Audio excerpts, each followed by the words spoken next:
రాజీనామా చేయాలి అమిత్ షా. రాజీనామా చేయాలి అమిత్ షా. అంబేద్కర్ గారిపై అనుచిత వ్యాఖ్యలు చేసిన అమిత్ షా రాజీనామా చేయాలి.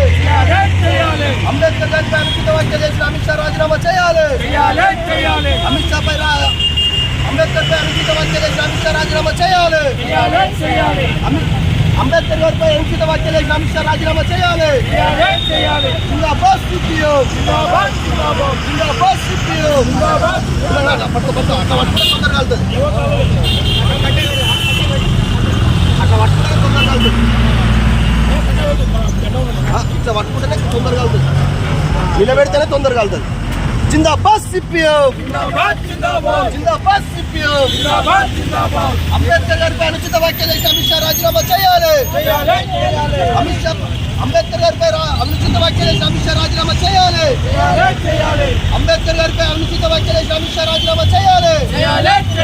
జిందాబాద్ సిపిఎం. జిందాబాద్ CPM. Down, down, Amit Shah. Down, down, down, down. Down, down, Amit Shah. Down, down, Amit Shah. Down, down, Amit Shah. Down, down, down.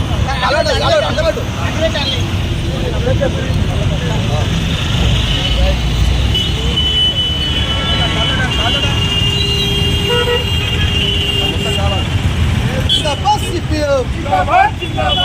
Ambedkar గారిపై అనుచిత వ్యాఖ్యలు చేసిన అమిత్ షా రాజీనామా చేయాలి. అంబేద్కర్ గారిపై అనుచిత వ్యాఖ్యలు చేసిన అమిత్ షా రాజీనామా చేయాలి. అంబేద్కర్ గారిపై అనుచిత వ్యాఖ్యలు చేసిన అమిత్ షా రాజీనామా చేయాలి. అంబేద్కర్ గారిపై అనుచిత వ్యాఖ్యలు చేసిన అమిత్ షా రాజీనామా చేయాలి. అంబేద్కర్ గారిపై అనుచిత వ్యాఖ్యలు చేసిన అమిత్ షా రాజీనామా చేయాలి. జిందాబాద్ సిపిఎం. జిందాబాద్ సిపిఎం. వదిలాలి రాజ్యాంగం. వదిలాలి రాజ్యాంగం. వదిలాలి రాజ్యాంగం. జిందాబాద్ సిపిఎం. జిందాబాద్ సిపిఎం. అంబేద్కర్ గారిపై అనుచిత వ్యాఖ్యలు చేసిన అంబేద్కర్ గారిపై అనుచిత వ్యాఖ్యలు చేసిన అమిత్ షా రాజీనామా చేయాలి. రాజీనామా చేయాలి అమిత్ షా. జిందాబాద్ సిపిఎం. జిందాబాద్ సిపిఎం. మొన్న పార్లమెంట్ సమావేశాల్లో అమిత్ షా గారు అంబేద్కర్ గారి పైన అనుచిత వ్యాఖ్యలు చేయడం అనేది జరిగింది. అంబేద్కర్ అంబేద్కర్ అంబేద్కర్ అనే దానికంటే దేవుని పేరు తలుచుకుంటే స్వర్గానికి వెళ్తారని చెప్పేసి చెప్పడం అనేటువంటిది జరిగింది. కానీ భారతదేశంలో ఉన్నటువంటి బీజేపీ మతతత్వ శక్తులు అంబేద్కర్ గారిని కించపరిచే విధంగా కుట్రలు చేస్తూ ఉన్నారు. మైనార్టీలను, ముస్లింలను అందరిని వ్యతిరేకించే పార్టీ అనేటువంటిది మరొకసారి స్పష్టంగా అర్థమవుతూ ఉంది.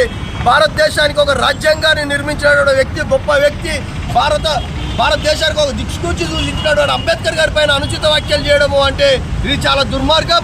కాబట్టి వెంటనే అమిత్ షా రాజీనామా చేయాలి కేంద్ర మంత్రికి. అట్లాగే బీజేపీ పార్టీ నుంచి బీజేపీ చీఫ్ అట్లాగే అమిత్ షా వెంటనే క్షమాపణ చెప్పాలి అంబేద్కర్ గారికి అని చెప్పేసి మేము తెలియజేస్తూ ఉన్నాం.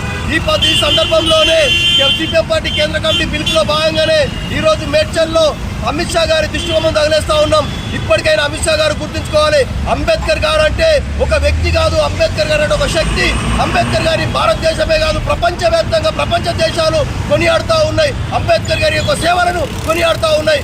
ఈ దేశంలో ఏ విధంగా ఉండాలి, దళితులకు ఎలాంటి రిజర్వేషన్ కల్పించాలి, బీసీలకు ఎలాంటి రిజర్వేషన్ కల్పించాలి, మైనార్టీలకు ఎలాంటి రిజర్వేషన్ కల్పించాలని చెప్పేసి అంబేద్కర్ గారు రాజ్యాంగంలో స్పష్టంగా రూపొందించడం జరిగింది. ఈ బీజేపీ నాయకులు ఇంకొకటి అర్థం చేసుకోవాలి.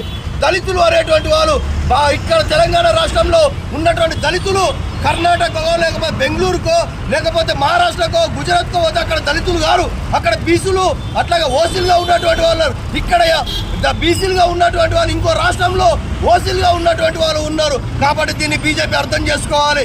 దళితులు అనేటువంటి పదాన్ని ఒక మానవాధికారుల దృష్టిలో పెట్టుకొని మాట్లాడుతూ ఉన్నది. ఇక్కడ ఉన్నటువంటి దళితులు ఇంకో రాష్ట్రంలో అగ్రవర్ణాలుగా ఉన్నటువంటి పరిస్థితి ఉంది. కాబట్టి దళితులు ఆ రాష్ట్రాల్లో ఉన్నటువంటి అన్ని రాష్ట్రాల్లో ఉన్నటువంటి జనాలు వాళ్ళ యొక్క ఆర్థిక పరిస్థితులను దృష్టిలో పెట్టుకొని వాళ్ళ యొక్క ఆ పరిస్థితులను దృష్టిలో పెట్టుకొని రాజ్యాంగం నిర్మించడం అనేది జరిగింది. ఆ పద్ధతిలో రాజ్యాంగం నిర్మించారు. కాబట్టి వెంటనే అమిత్ షా రాజీనామా చేయాలి, అట్లాగే అంబేద్కర్ గారికి క్షమాపణ చెప్పాలని చెప్పేసి సిపిఎం పార్టీగా మేము డిమాండ్ చేస్తూ ఉన్నాం.